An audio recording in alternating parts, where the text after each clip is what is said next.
Millionaire sees his ex giving birth to twins. What he does shocks everyone in the hospital. Before anything else, let's see how connected we really are. What's one thing you can see from your window right now? Maxwell Roberts adjusted his platinum Rolex as he strode through the sterile corridors of Boston Memorial Hospital, his Italian leather shoes clicking against the polished floor. The $500 million investment deal awaiting him in the boardroom upstairs should have commanded his full attention, but something felt different today. His phone buzzed incessantly with messages from his assistant about the delayed meeting, but Maxwell barely noticed. At 35, he had built Roberts Enterprises into a financial empire, yet lately, an inexplicable emptiness gnawed at him. Turning toward the elevator, a piercing scream shattered the hospital's quiet hum. Against his better judgment, Maxwell followed the sound down the maternity ward corridor. What he saw next stopped his world entirely. A woman with chestnut hair was being rushed into the delivery room on a gurney, her face contorted in pain. When their eyes met for a split second, recognition hit him like lightning. Sarah Williams, the woman from Seattle, the one night 8 months ago that had haunted his dreams ever since. His breath caught as the mathematical reality crashed over him. 8 months. The timing was unmistakable. "Mr. Roberts," his assistant's voice echoed from behind. "The board is waiting," but Maxwell couldn't move. His legs felt like lead as he watched the delivery room doors slam shut, sealing away the woman who might be carrying his children. For the first time in his life, the billionaire CEO sat down on a hospital bench and waited, his empire forgotten. 3 agonizing hours passed. Maxwell had dismissed his assistant, canceled the board meeting, and ignored 17 urgent calls. His perfectly pressed suit now wrinkled from gripping the hospital bench. When a nurse finally emerged from the delivery room, her announcement echoed through the corridor. "Congratulations, 2 healthy baby boys." Maxwell's heart stopped. Twins. His hands trembled as he stood, every instinct screaming at him to run, yet his feet carried him toward Sarah's room. She lay exhausted against white pillows, her hair damp with perspiration. But there was something radiant about her that took his breath away. In her arms, 2 tiny bundles slept peacefully. "Are they?" Maxwell's voice cracked, unable to finish the question. Sarah's eyes filled with tears. "Yes, Maxwell. They're yours." The words hit him like a physical blow. He sank into the chair beside her bed, staring at the perfect little faces.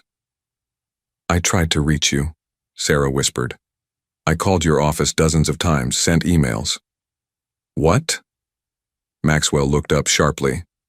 "Your assistant said you were unavailable, that you didn't want to be. Disturbed by unsuitable acquaintances." Rage flooded through Maxwell as he realized what had happened. Richard, his assistant, had been screening his calls, deciding who was worthy of the CEO's attention. "Sarah, I never knew. I swear I never knew." As if sensing their father's presence, one of the babies opened his eyes, the same steel gray as Maxwell's. In that moment, something fundamental shifted inside the billionaire. The empire he'd spent years building suddenly seemed insignificant compared to these 2 tiny lives. "What are their names?" he asked softly. "Oliver and Ethan," Sarah replied, watching his face carefully. Maxwell reached out tentatively, and Sarah placed Oliver in his arms. The baby's tiny hand wrapped around his finger, and Maxwell felt his carefully constructed walls crumble completely. Maxwell's mind drifted back to that fateful evening 8 months ago. He had been in Seattle for the Pacific Northwest Business Summit, staying at the Grand Hyatt's penthouse suite. Another city, another deal, another empty hotel room. The conference dinner had been insufferably dull. Fake smiles and hollow conversations about market projections. Needing air, Maxwell had escaped to the hotel's rooftop terrace just as an unexpected thunderstorm rolled in over Elliott Bay. That's where he found her, Sarah Williams, huddled under the covered pavilion with her camera, capturing lightning strikes against the Seattle skyline. She wore a simple sundress and looked completely absorbed in her work. "Incredible shot," he had said, genuinely impressed by her technique. She turned, startled, then smiled.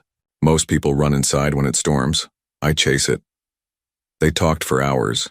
She didn't recognize him, didn't know about his billions or his business empire. To her, he was just Maxwell, a man who seemed lonely despite his expensive suit. What do you dream about? She had asked as they watched the city lights dance in the rain. I used to dream about building something lasting, he admitted. Now I wonder if I've just built beautiful cages. When the rain intensified, she grabbed his hand and pulled him into it, laughing as they got soaked. They danced clumsily on the wet terrace, her camera forgotten, both of them feeling young and reckless. The kiss happened naturally, under the Seattle storm, and it felt like coming home to a place he'd never been. Back in the hospital room, holding Oliver, Maxwell felt that same sense of belonging, but this time he wouldn't run away. I left the next morning, he confessed to Sarah. I was terrified of what I felt. Sarah nodded sadly. I found your note. Thank you for a lovely evening. Very professional. The biggest mistake of my life, Maxwell whispered, meaning every word. Maxwell refused to leave the hospital that night. He'd sent his driver home and ignored the stack of urgent contracts waiting on his desk. Instead, he sat in an uncomfortable plastic chair, watching Sarah sleep and learning to hold his sons. Ethan was the quieter twin, content to study faces with serious gray eyes.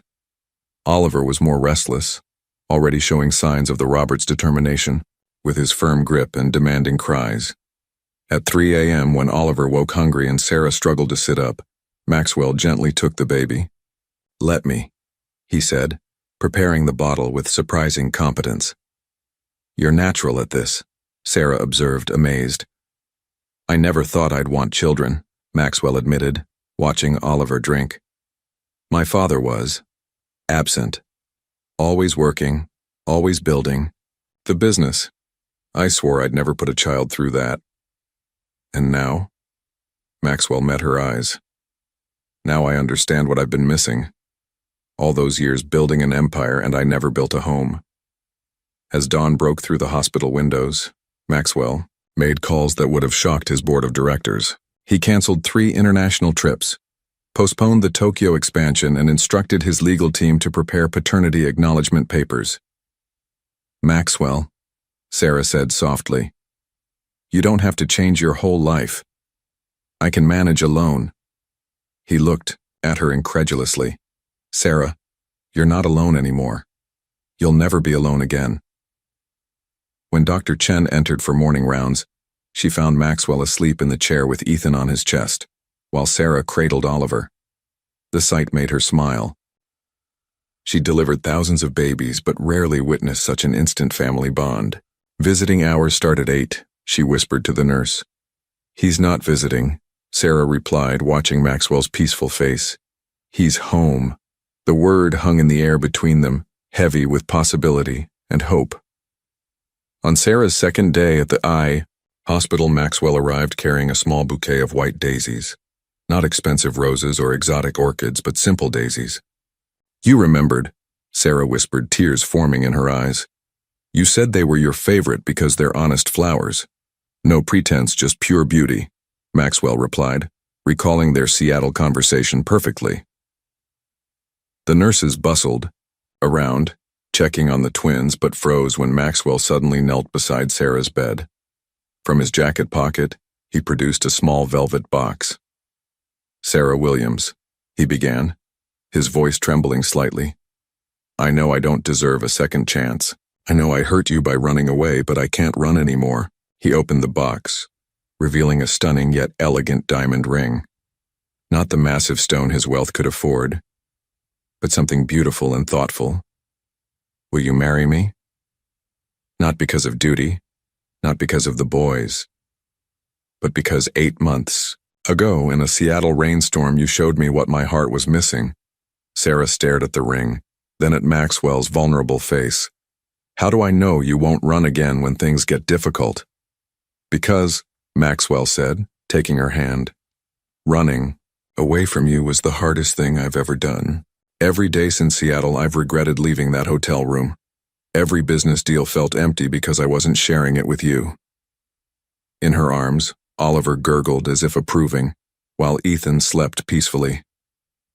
"This isn't a fairy tale, Maxwell," Sarah said carefully. "Real relationships take work."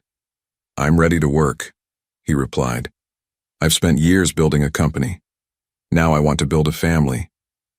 Sarah looked into his eyes, seeing the man who had danced with her in the rain, not the billionaire CEO the world knew. "Yes," she whispered. The nurses who had been eavesdropping burst into spontaneous applause as Maxwell slipped the ring onto her finger, sealing their second chance with a gentle kiss. A week later, Maxwell's black Bentley pulled through the wrought iron gates of his Beacon Hill mansion. Sarah clutched the twins' carriers, overwhelmed by the imposing Georgian facade with its manicured gardens and marble columns. "Welcome home," Maxwell said softly. But Sarah felt anything but welcome. Mrs. Patterson, the stern-faced housekeeper who'd worked for the Roberts family for 30 years, stood waiting in the grand foyer. Her disapproving gaze swept over Sarah's simple jeans and sweater. "Mrs. Patterson," Maxwell announced, "this is Sarah, my fiancée, and my sons Oliver and Ethan." The housekeeper's eyebrows rose almost imperceptibly.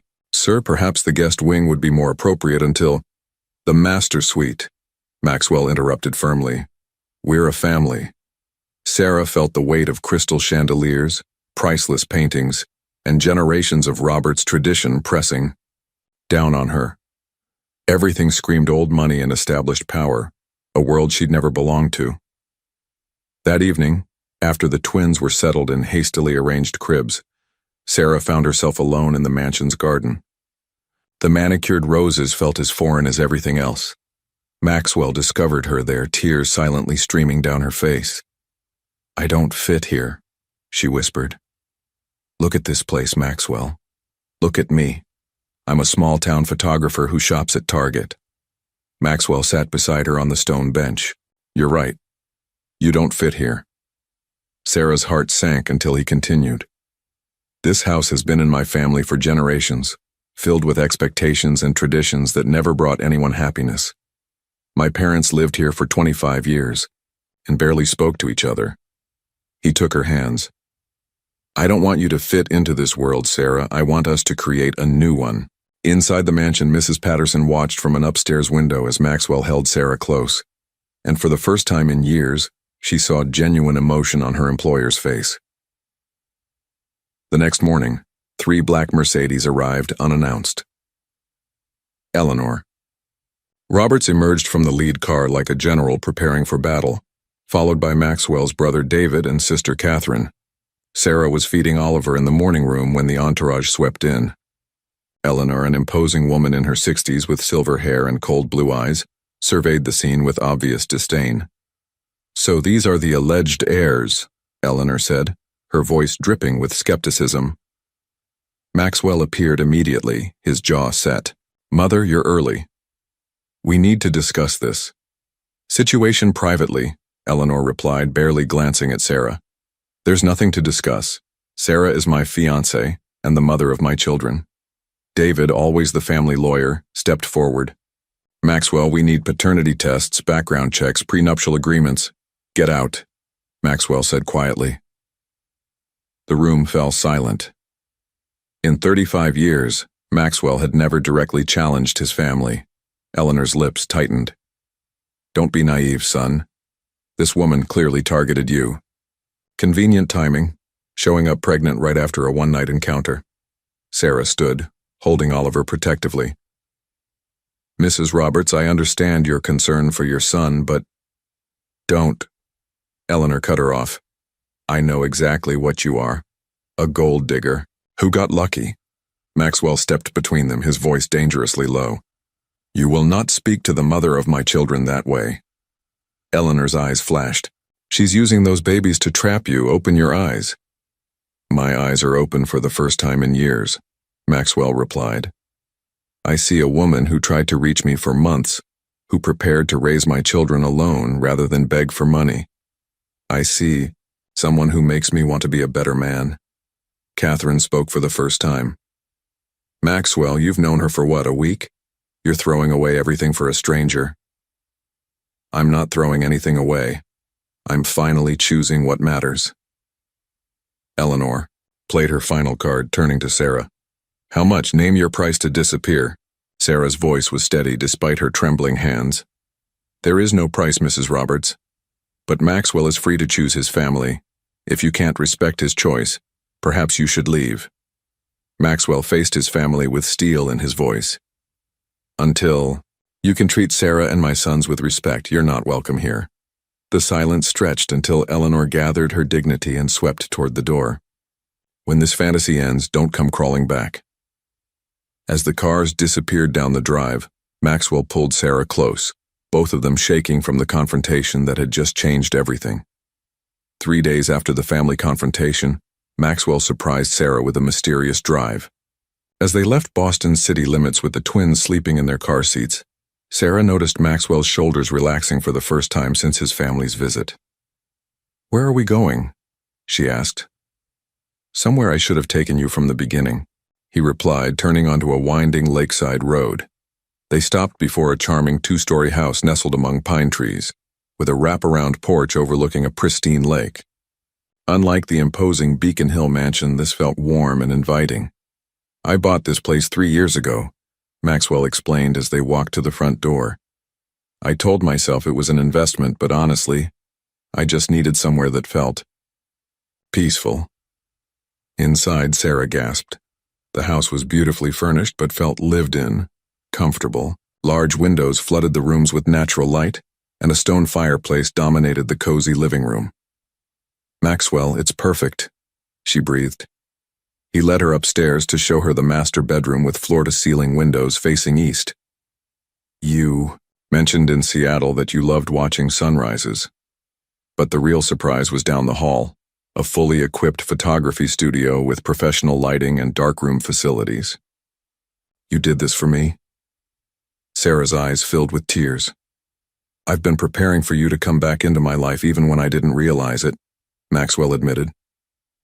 The twins' nursery was already set up with 2 cribs, a changing station, and toys, carefully chosen by Maxwell himself. Everything was ready, as if he'd been waiting for his family to arrive. That evening, as they sat on the porch watching the sunset reflect on the lake, Sarah finally felt at peace. The twins played on a blanket between them, and Maxwell looked more relaxed than she'd ever seen him. "No staff, no expectations, no family drama," he said quietly. "Just us." "Are you sure you can be happy with just us?" Sarah asked. Maxwell picked up Ethan, who immediately grabbed his father's nose. "Sarah, this is the first time in my adult life I've felt truly home." The first month at the lake house transformed them all. Maxwell learned to change diapers at 2 a.m. without complaint, mastered the art of burping babies, and discovered he could distinguish between Oliver's hungry cry and Ethan's sleepy whimper. Sarah watched, amazed, as the intimidating CEO became a devoted father who sang lullabies off-key and made silly faces to earn baby smiles. One evening, after finally getting both twins to sleep simultaneously, they collapsed on the couch together, exhausted but content. "Have a confession," Sarah said, curling against Maxwell's shoulder. "I'm terrified you'll wake up one day and miss your old life." Maxwell was quiet for a long moment. "My old life was impressive on paper.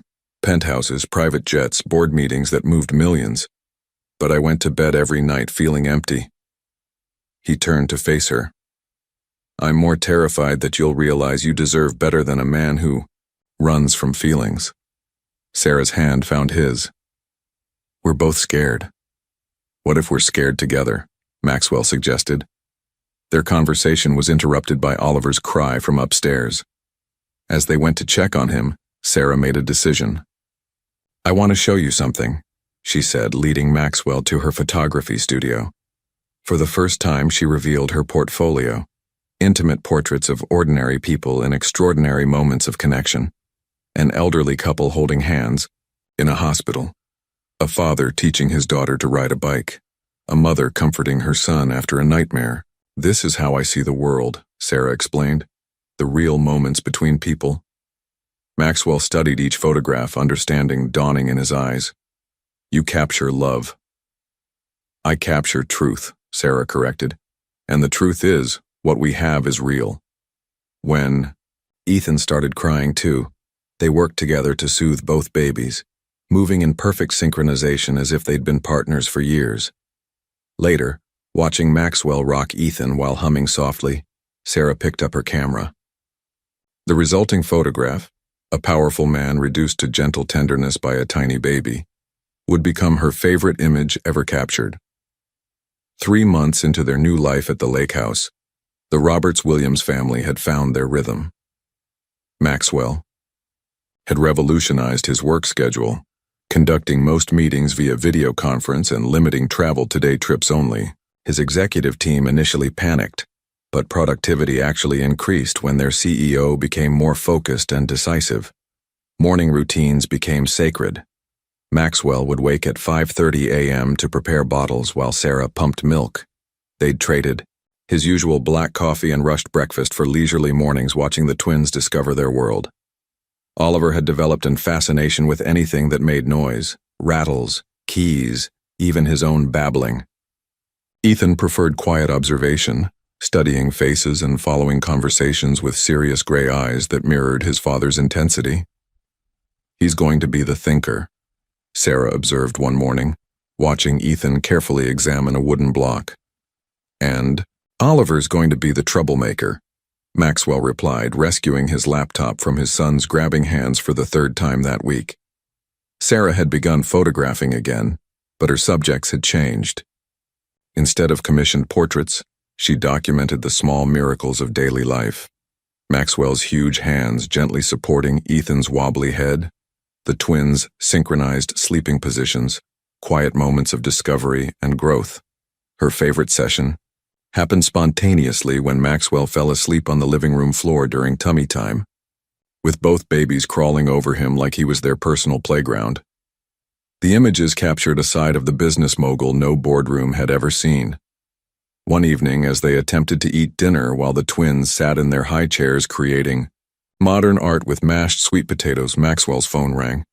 The caller ID showed his brother David. "Don't answer it," Sarah said quietly. "I should. It might be important." The conversation was brief and tense. When Maxwell hung up, his expression was troubled. "The family wants to meet," he said. "David says Mother is reconsidering her position." Sarah's stomach tightened. "What does that mean?" "I think she's realized I'm not changing my mind." That night, after the boys were asleep, they sat on their dock watching moonlight dance on the water. Sarah had been unusually quiet since the phone call. "You're worried," Maxwell observed. "Your family has power, connections. What if they try to take the boys?" Maxwell pulled her closer. "That will never happen, but maybe it's time to face them again. Show them who we really are. And if they still don't accept us, then we build our own traditions," Maxwell said firmly, "starting with our wedding." The next morning brought unexpected drama when Oliver spiked a fever of 103 degrees. Sarah found him listless and burning hot during his 6 a.m. feeding. "Maxwell," she called, panic evident in her voice. They rushed to Boston Children's Hospital, Maxwell driving while Sarah held Oliver in the back seat, monitoring his breathing. Ethan, sensing the crisis, cried inconsolably in his car seat. In the emergency room waiting area, they sat holding hands while doctors ran tests. Other parents glanced at Maxwell's expensive clothes and Sarah's obvious distress, probably assuming they were just another wealthy couple dealing with minor parenting drama. But when Dr. Martinez emerged with a reassuring smile, explaining that Oliver had a common viral infection that would resolve with rest and fluids, both parents nearly collapsed with relief. "First-time parents always panic," the doctor said kindly. "But you did exactly right bringing him in." Driving home with a recovering Oliver and an exhausted Ethan, Maxwell reached over to squeeze Sarah's hand. "We're good at this," he said. "At panicking, at being parents, at being partners." That night, as they took turns checking on Oliver's temperature and keeping him comfortable, Sarah realized something fundamental had shifted. They weren't two people trying to make a relationship work anymore. They were a family, united by shared love and responsibility. Around 3 a.m., when Oliver's fever finally broke, and he smiled at them for the first time in 24 hours, Maxwell and Sarah looked at each other across the nursery and knew they could handle whatever challenges lay ahead. The christening of Oliver and Ethan Roberts was scheduled for a crisp Sunday morning in October at Trinity Church, a historic Boston landmark, where 4 generations of Roberts men had been baptized. Maxwell had initially wanted a small private ceremony, but Sarah convinced him that hiding from the world wasn't sustainable. If we're going to be a family, we need to face the public together, she had reasoned. The morning of the christening, Sarah stood before her bedroom mirror, adjusting the elegant navy dress Maxwell had chosen for her. It was designer but understated, appropriate for both the sacred ceremony and the inevitable media attention. "You look beautiful," Maxwell said, appearing behind her in a charcoal gray suit. He'd grown more relaxed in recent months, but today the familiar tension had returned to his shoulders. "The photographers will be brutal," Sarah worried, touching the delicate pearl necklace that had been Maxwell's christening gift to her. "Let them look," Maxwell replied, straightening his tie. "I want the world to see my family." At the church, a small crowd of reporters and photographers had already gathered despite the family's attempts at discretion. Word had leaked about the Roberts heirs' christening, and Boston society was curious about the woman who had captured the city's most eligible bachelor. Inside Trinity Church, the guest list was deliberately limited. Mrs. Patterson sat in the second pew, having gradually warmed to Sarah after witnessing her devoted care for the twins. Dr. Chen, who had delivered the boys, attended as their honorary godmother. A few of Maxwell's closest business associates filled the remaining seats. Notably absent was the Roberts family. Eleanor had been invited, but declined, though David sent a formal card wishing the boys well. As the ceremony began, Oliver and Ethan, now 6 months old, were surprisingly well behaved in their matching white christening gowns. Oliver watched the proceedings with wide-eyed curiosity while Ethan dozed peacefully in Sarah's arms. Reverend William Thompson, who had known Maxwell since childhood, spoke about family, faith, and new beginnings. When it came time for the baptism itself, both parents stood together at the ornate font. "Do you promise to raise these children in love and truth?" Reverend Thompson asked. "We do," Maxwell and Sarah replied in unison, their voices carrying clearly through the sanctuary. As holy water touched Oliver's forehead, he let out an indignant squawk that made the congregation chuckle. Ethan, in contrast, remained serenely calm throughout his blessing.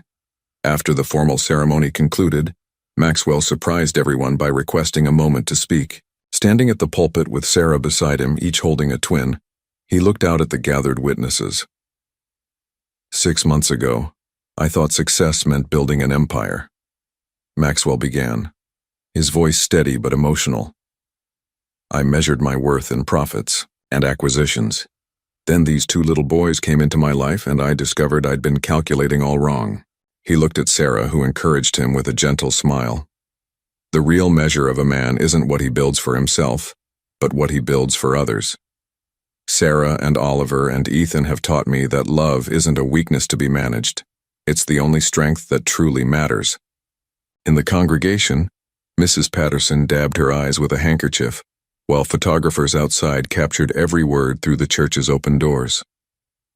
Today, I'm not just christening my sons, Maxwell continued.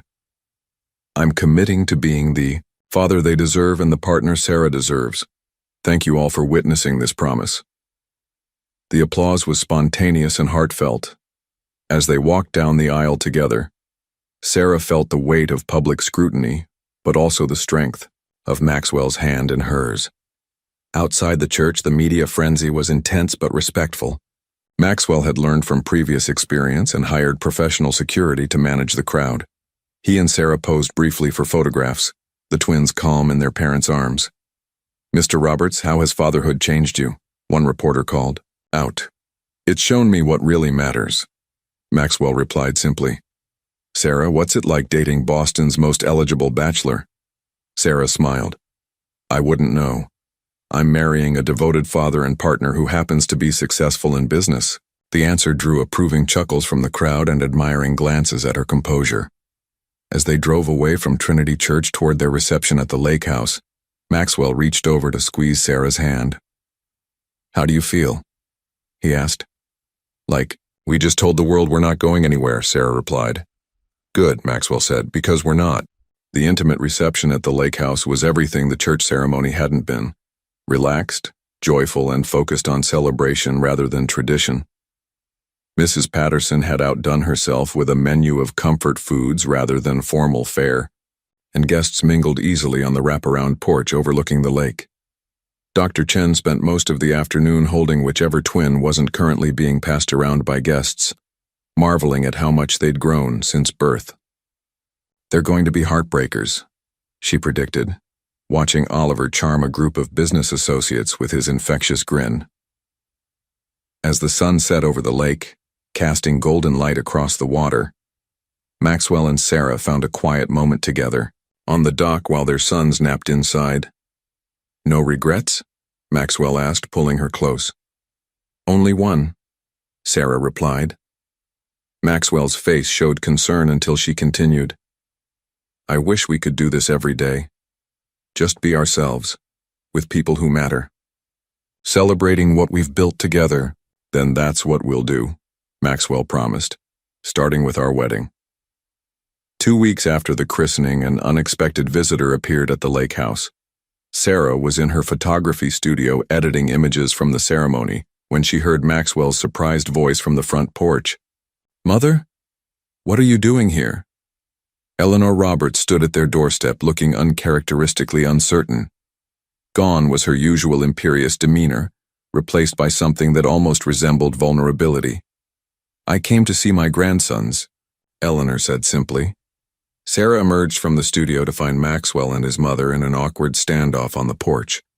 The twins were having tummy time on a blanket in the living room, babbling contentedly. "Come in," Sarah said quietly, though her heart raced. Maxwell shot her a look of concern, but she nodded reassuringly. Eleanor entered the lake house for the first time, her critical gaze sweeping over the comfortable furnishings and family photographs covering the mantel. She paused at a particularly stunning black and white image of Maxwell sleeping with both babies on his chest. "You took this?" Eleanor asked Sarah. "Yes. Photography is my profession." Eleanor studied the image longer. "He looks peaceful." "He is peaceful," Sarah replied. "We all are."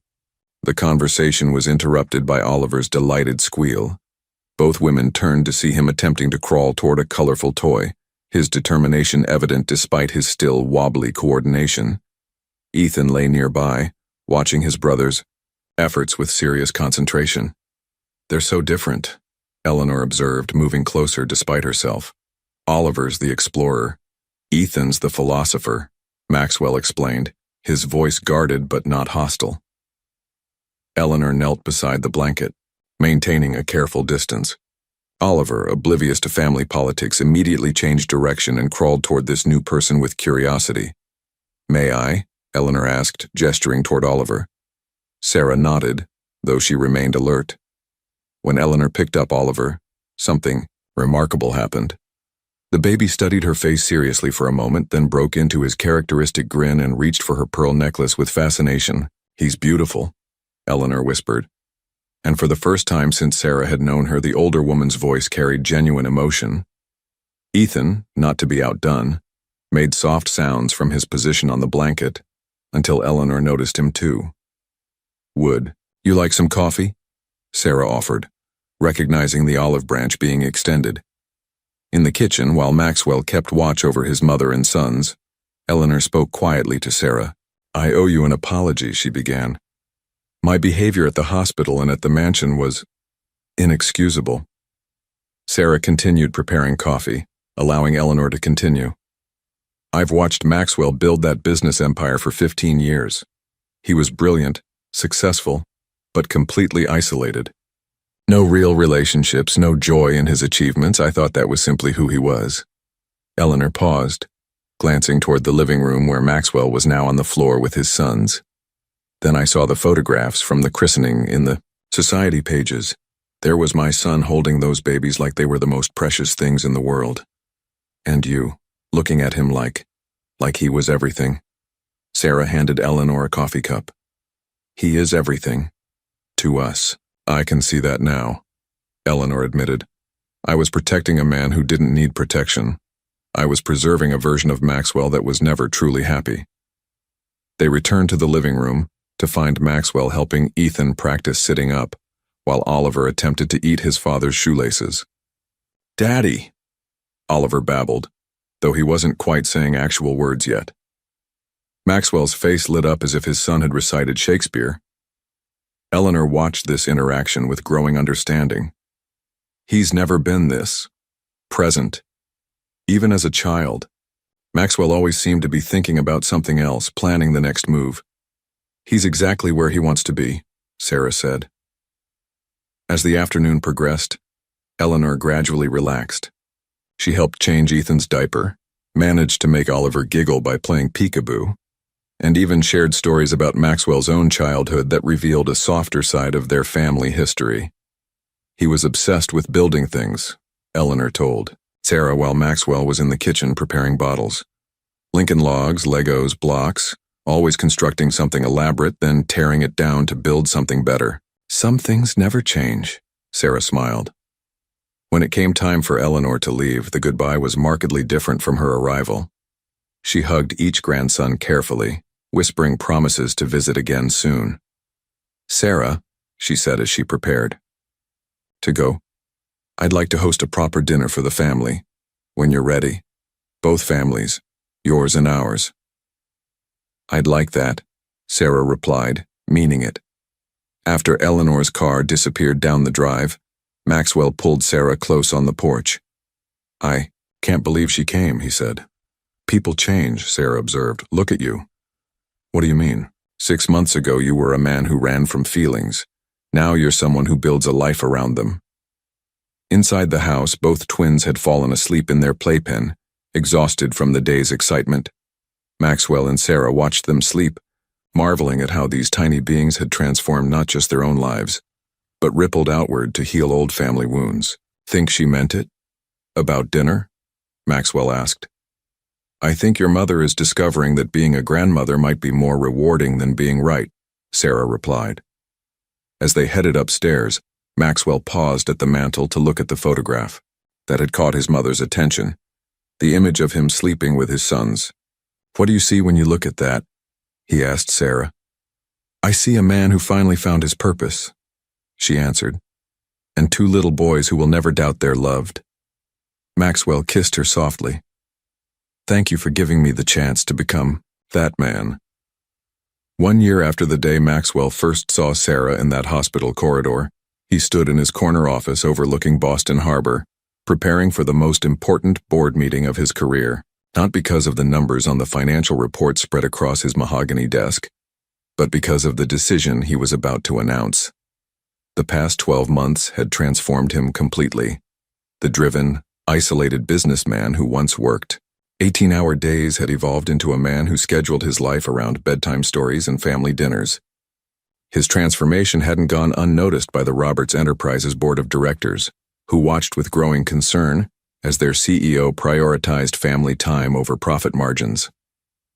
At exactly 2 p.m., Maxwell entered the boardroom where 12 stern-faced directors awaited him. These were men and women who had helped him build a multi-billion-dollar empire. But today he was about to tell them that empire was no longer his primary focus. "Ladies and gentlemen," Maxwell began, taking his seat at the head of the polished conference table. "I've called this meeting to discuss the future leadership structure of Roberts Enterprises." Charles Morrison, the longest-serving board member, leaned forward. "Maxwell, if this is about the Singapore expansion delay—" "It's not about Singapore," Maxwell interrupted calmly. "It's about priorities." He activated the presentation screen, but instead of financial projections, the first slide showed a photograph Sarah had taken of him reading to Oliver and Ethan on their dock at sunset. The board members exchanged confused glances. "This past year, I've learned that building a company means nothing if you don't have someone to share the success with," Maxwell continued. I've discovered that the most important meetings happen at 3 a.m. when your child has a fever, not in boardrooms discussing quarterly projections. Morrison's face reddened. Maxwell, are you seriously suggesting we restructure a Fortune 500 company around your domestic situation? I'm suggesting we restructure it around sustainable leadership, Maxwell replied. For 15 years I've been the single point of failure for this organization. That's not good business.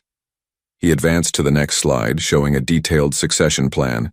Effective immediately, I'm transitioning to chairman of the board. Patricia Henderson will assume the role of CEO, with my full support and recommendation. The room erupted in concerned voices. Patricia Henderson, currently the company's COO, was brilliant and capable, but the board hadn't expected such a dramatic leadership change.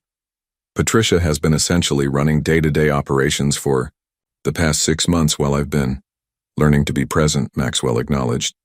Our profits have increased 12% under her management, and employee satisfaction is at an all-time high.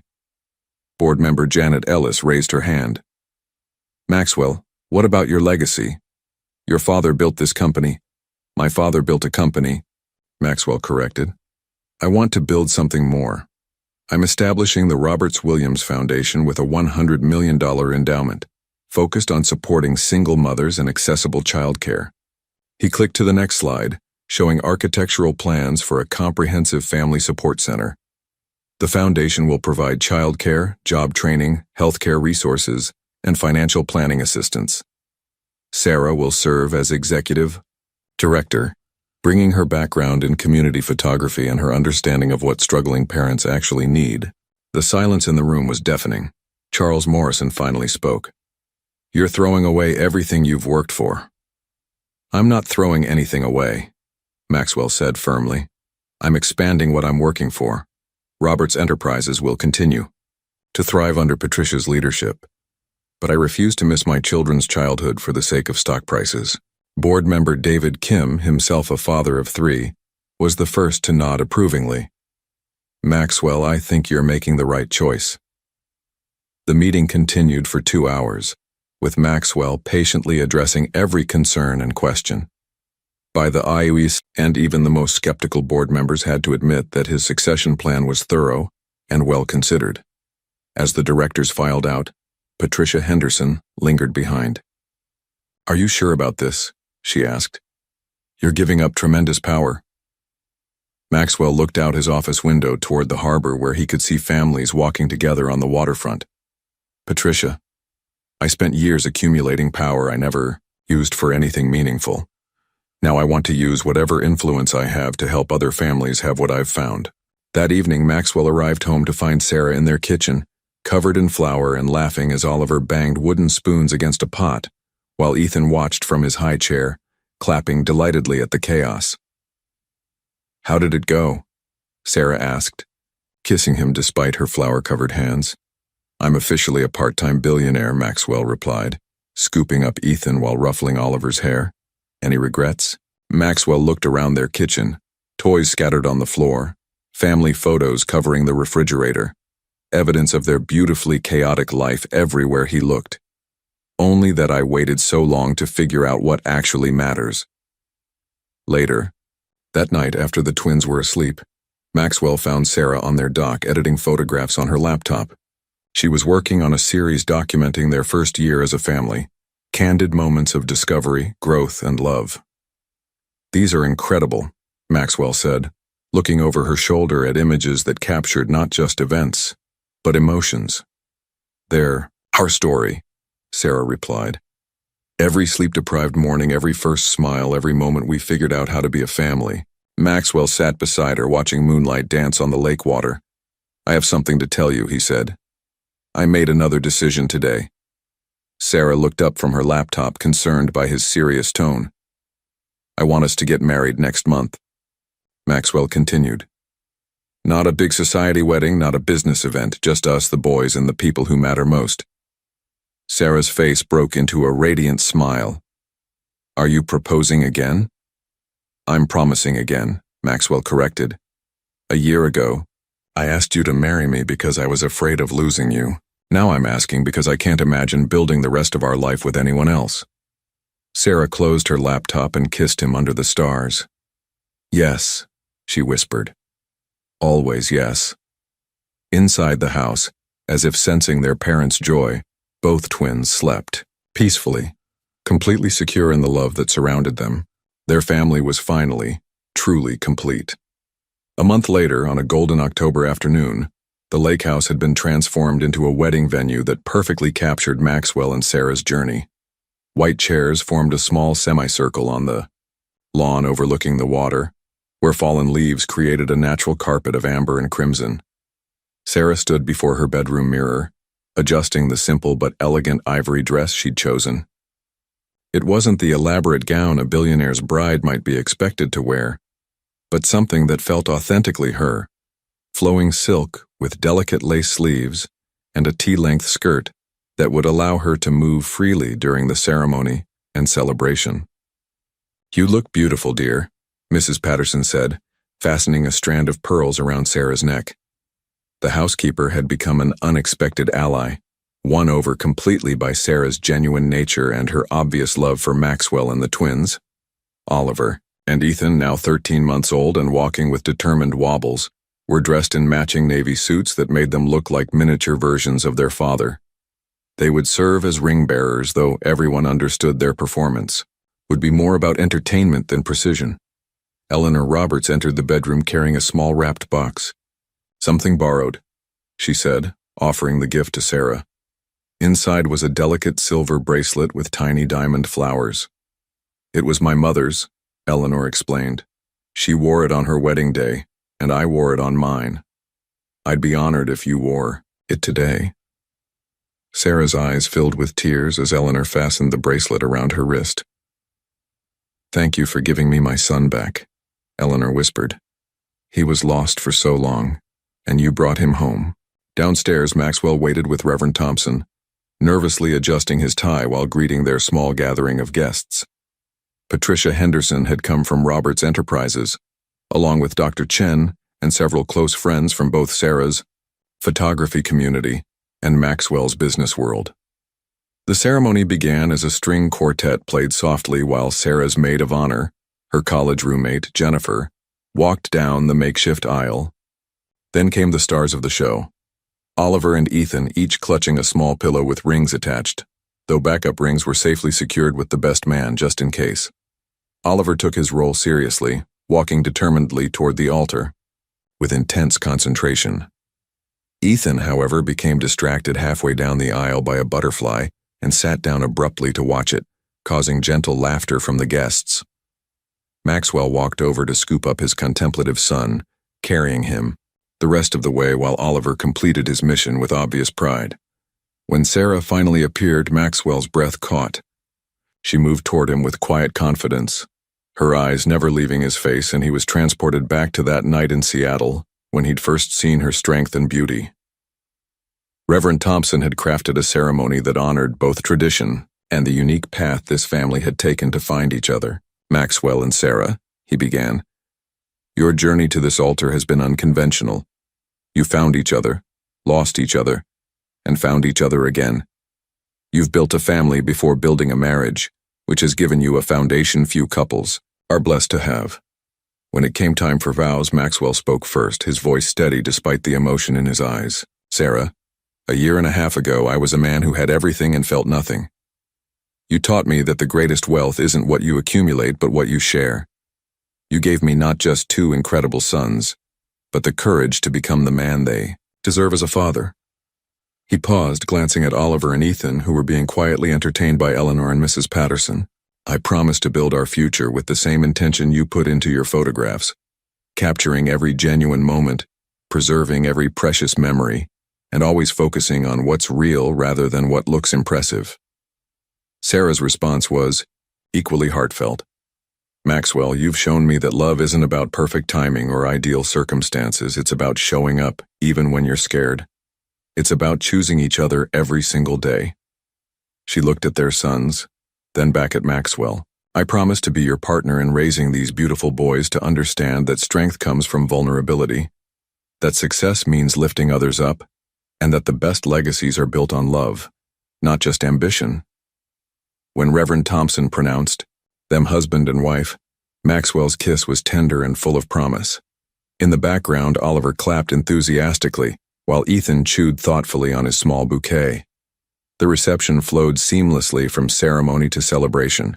Tables scattered across the porch and lawn encouraged mingling, while the same string quartet provided gentle background music as guests enjoyed Mrs. Patterson's carefully curated menu of comfort food, elevated to elegant standards. Sarah had set up a photo station where guests could take pictures with vintage cameras, creating instant memories that would be compiled into an album. The twins, now released from their formal duties, crawled freely among the guests, charming everyone with their different personalities. As the sun began to set over the lake, Maxwell and Sarah shared their first dance on a small platform overlooking the water. The song was At Last by Etta James, the same song they'd hummed together in Seattle during that magical night in the rain. "No regrets?" Maxwell murmured as they swayed together. "Only that we can't do this every day," Sarah replied, echoing her sentiment from the christening. "We can do this every day," Maxwell corrected. "Maybe not the wedding part, but this, being together, celebrating what we've built, surrounded by people who love us. This is just the beginning." As darkness fell, strings of lights illuminated the celebration while guests gathered around a small bonfire on the beach. Eleanor was seen reading a story to Oliver while Ethan dozed in Dr. Chen's arms. Mrs. Patterson and Jennifer discovered a shared love of gardening and were deep in conversation about roses. Later, as guests began to leave, Maxwell and Sarah found themselves alone on their dock with their sleeping sons in their arms. The lake reflected stars and wedding lights, creating a perfect mirror of their happiness. "Mrs. Roberts," Maxwell said softly, trying out Sarah's new name. "I like the sound of that," Sarah replied, leaning against her husband's shoulder. "Ready for forever?" Maxwell asked. "I've been ready since Seattle," Sarah answered. "I just didn't know it yet." Above them, stars witnessed the promise of a family that had found its way home to each other, built on foundations stronger than wealth or status, built on love that had been tested, lost, and rediscovered, making it unbreakable. 5 years later, Maxwell and Sarah stood in the familiar corridors of Boston Memorial Hospital, but this time as honored guests rather than anxious new parents. The hospital buzzed with excitement as staff, patients, and community members gathered for the grand opening of the Roberts Williams Family Support Center. Oliver and Ethan, now 6 years old, tugged at their father's hands as they explored the bright, welcoming space that would soon serve hundreds of families. Oliver, true to his nature, peppered everyone with questions about how the medical equipment worked, while Ethan quietly observed the interactions around him, already showing signs of his father's analytical mind. "Daddy, why are there so many cameras?" Oliver asked, noticing the media presence documenting the day's events. "Because today is special," Maxwell explained, kneeling to his son's level. "We're opening a place that will help other families like ours." Dr. Chen, now chief of obstetrics and the center's medical director, approached with a warm smile. She had watched the Roberts family grow from that chaotic night in the delivery room to the confident, loving unit they'd become. "Ready for the ribbon cutting?" she asked Sarah, who looked radiant in a professional but approachable blue dress. "I think so," Sarah replied, though her hands trembled slightly with nerves. As executive director of the foundation, she had overseen every detail of the center's development, but public speaking still challenged her. The center itself was a testament to thoughtful design and genuine understanding of family needs. The main lobby featured Sarah's photography exhibitions, portraits of real families served by the foundation, capturing moments of hope, struggle, and triumph. Childcare facilities included both traditional daycare and evening care for parents working non-standard hours. Medical suites offered everything from prenatal care to pediatric services, while educational spaces provided job training, financial, literacy classes, and parenting support groups. Maxwell had insisted on one special feature, a small chapel-charked meditation room with windows overlooking a memorial garden. providing space for families to find peace during difficult times. As the ceremony began, Maxwell found himself thinking about the journey that had brought them here.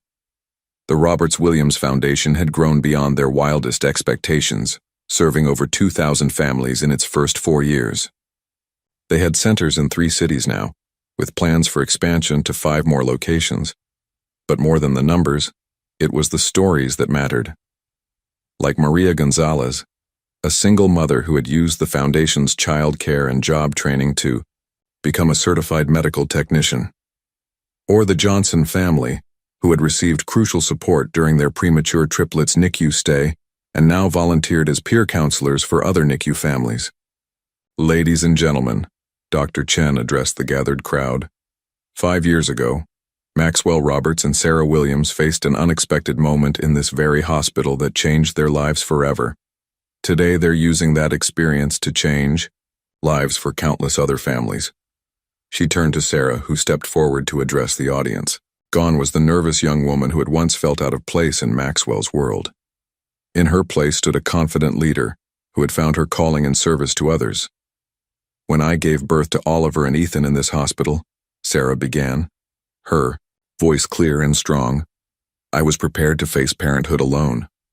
I had no family support, limited resources, and honestly, I was terrified. Maxwell watched proudly as his wife commanded the room's attention. The Roberts Williams Family Support Center exists because we believe no parent should face those challenges without support. Whether you're a single mother working 2 jobs, a family dealing with medical crisis, or parents simply trying to balance work and childcare, this center is here to remind you that you're not alone. The applause was warm and sustained. When Sarah finished her remarks, she and Maxwell joined hands to cut the ceremonial ribbon alongside Dr. Chen and Eleanor Roberts, who had become one of the foundation's most dedicated board members. As the ribbon fell away and guests began touring the facility, Maxwell felt a gentle tug on his jacket. He looked down to see Ethan holding a small wrapped gift. What's this, buddy? Mommy said today was special, so I made you something, Ethan explained seriously. Maxwell unwrapped the gift to find a child's drawing showing their family, himself, Sarah, and the twins, standing in front of a building with a sign reading, Help Place. Below the drawing, in careful 6-year-old handwriting, Ethan had written, Thank you for showing me how to help people. Maxwell's throat tightened with emotion as he hugged his thoughtful son. How did you know exactly what Daddy needed to hear? He whispered. Because you taught me, Ethan replied matter-of-factly. Later that afternoon, after the formal ceremonies concluded and most guests had departed, the Roberts family found themselves alone in the center's main corridor. Sarah was photographing details of the space for the foundation's archives, while the twins explored with barely contained excitement. Maxwell paused in front of a particular display, a photo essay Sarah had created about their own family's journey, starting with a recreation of that first night in Seattle and ending with recent images of them working together at the foundation. The centerpiece was a photograph taken exactly 1 year ago. Maxwell reading bedtime stories to Oliver and Ethan in the same hospital room where they'd been born. But this time, they were visiting families in the NICU, bringing comfort and hope to other parents facing uncertain times. Penny for your thoughts? Sarah asked, joining him in front of the display. I was thinking about that night in Seattle, Maxwell replied. If someone had told me that dancing in the rain with a beautiful stranger would lead to all this, would you have believed them? Maxwell considered the question seriously. No, but I would have hoped they were right. Sarah slipped her hand into the simple gold wedding band, catching the late afternoon light streaming through the center's windows. Oliver, Ethan, come here for a minute, she called to their sons who were testing the echo acoustics in the main lobby. The family gathered together in the center's entryway, beneath a large bronze plaque that read, In honor of all families finding their way home to each other. 5 years ago, Maxwell said, looking at each member of his family, I thought I was successful because I could buy anything I wanted. Now I know I'm successful because I wake up every day next to the people I love most, working to help other families find what we found. What did we find, Daddy? Oliver asked. though his question carried the wisdom of a child who already knew the answer. "We found each other," Sarah replied, pulling both boys close. "And we learned that the best things in life aren't things at all. They're the people who choose to love you every single day." As the sun set behind Boston Memorial Hospital, the Roberts family walked hand in hand toward their car, knowing they would return tomorrow to begin the real work of serving others. The center would open its doors to its first families next week, beginning a new chapter in their ongoing mission to ensure that no parent would face the challenges of raising children without support and hope. Maxwell paused at the hospital's main entrance, remembering the man he'd been 5 years ago, successful but empty, wealthy but alone. That man could never have imagined the richness of the life he now lived, measured not in dollars but in bedtime stories, family dinners, and the privilege of helping other families find their own paths to happiness. "Ready to go home?" Sarah asked. Maxwell looked at his wife and sons, then back at the center that would soon welcome its first families, and smiled. "I am home," he replied.